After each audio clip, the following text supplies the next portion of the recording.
So one of my customers recently purchased 2 courses, and he could not be more perfect. Like, he's exactly the kind of person that I want to attract into my business. He's in college and he's community-minded and oriented, and he wants to build a business out of his music, or at least think of himself as a music business rather than what most artists think they're artists or musicians. I'm like, at best, or really at worst, you're an artist or a musician. At best, you're an entertainer. And if you want to take it beyond that, you really got to be an entrepreneur. So he really gets all that, and he sees that a lot of people around him don't have that kind of mindset. They just want to be artists. And I'm well aware, like, there's definitely people out there, and maybe even some of you listening, like, you just want to be an artist. And I'm not going to say there's no opportunities in that, but I would say, like, most people that are operating in that capacity are passionate hobbyists, right? And there's absolutely nothing wrong with being a passionate hobbyist.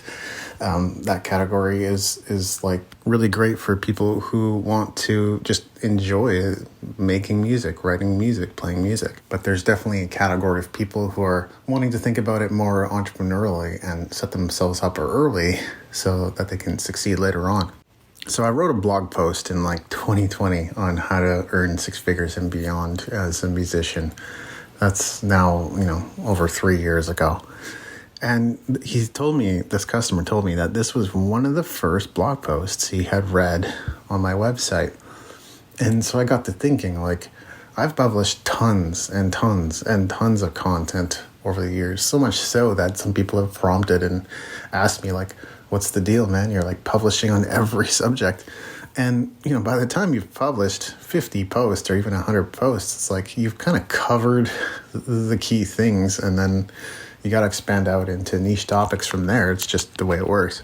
So I got to thinking, and maybe this is a little bit weird-headed, but it basically means, like, it took 3 years for that customer to mature. Like, maybe he read that blog post this year. Maybe it finally ranked in Google, or just happenstance, or something he was looking for and managed to find. But it took 3 years for me to get that customer. And so often we're thinking, I'm going to publish today and be rich tomorrow, which is just categorically not the way it typically works. Like, you got to stay consistent over the long haul. You've heard this before, and yet if you kind of miss the point of it, you're just not going to do it. And I think this is why there should be emphasis on choosing a channel that works for you, whether it's blogging or podcasting or making videos. And, I think a lot of that, or some of that at least, will be handled with AI to some capacity moving forward. But if you want to inject the content with your personality and stories, which I would recommend doing, I honestly think that might be the only way to properly build a following, then you got to put some time into this, and preferably publish daily. But people go, that's so smart, David. Like, I'm going to publish the podcasts, and then my customers aren't going to find it because they're in the wrong industry. It doesn't matter. I just don't know too many people that aren't on the platforms. Think of it this way, right? So YouTube, who is not on YouTube? So if you're making video content, that's the place to be. Apple, that represents like a huge category of people. Who is not on Apple? And that's where podcasts go.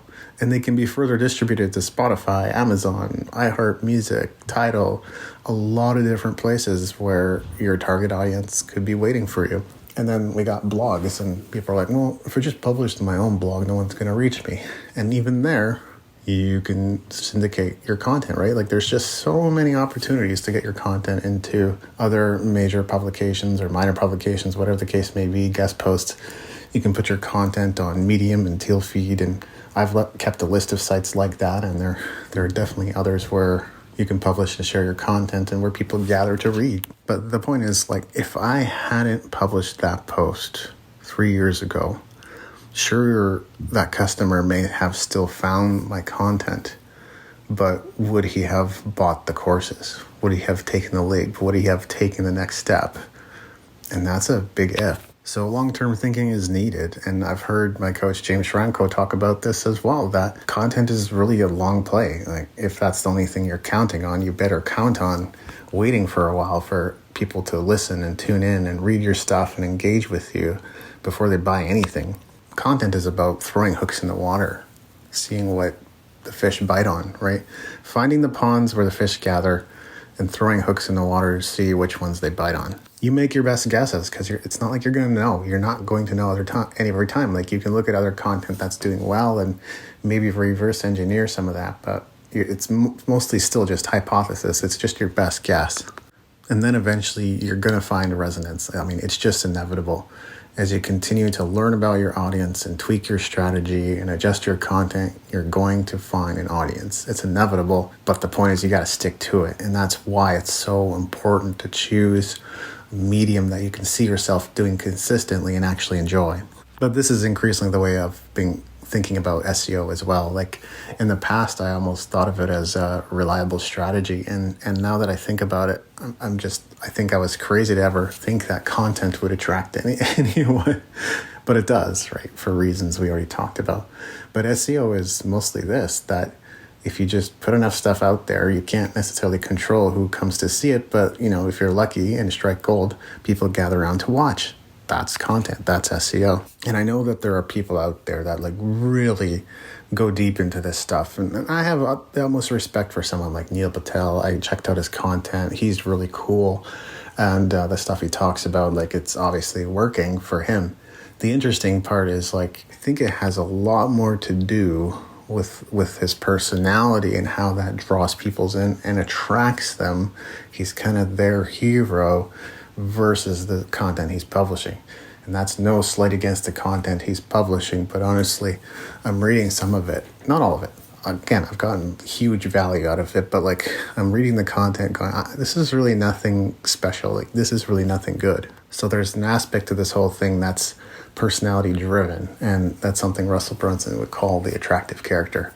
I mean, if you're going to do anything, right? If you're going to publish, then you want to look at how to build an attractive character, how to become someone that people are magnetized to and resonate with. And that's probably going to mean being an exaggerated version of yourself, but being authentic, being vulnerable, showing up, sharing your stories, and even sharing your vulnerable moments with your audience. So some stuff's just not going to happen right away. It's going to take some time. And in the meantime, are you willing to stick with the program of showing up, doing the work, publishing? Or are you going to give up? And if you do give up, who do you leave behind? Who will you not have the opportunity to attract and to add value to make a difference for, to have an impact on? That's what I want you to think about. It's coming up fast and there's no time. Clean Slate 2024 is coming up fast, February 16th in Victoria, BC. You don't want to miss out on this incredible live music and multimedia event with a dosage of inspiration to light you up creatively and to have an amazing 2024. Once again, that's Clean Slate. You don't want to miss out. Go to davidandrewweeb.com and you'll either have the option to get updates, win tickets, or buy tickets as soon as they go on sale. So once again, I invite you to go to davidandrewweeb.com and get your tickets right away. See you there.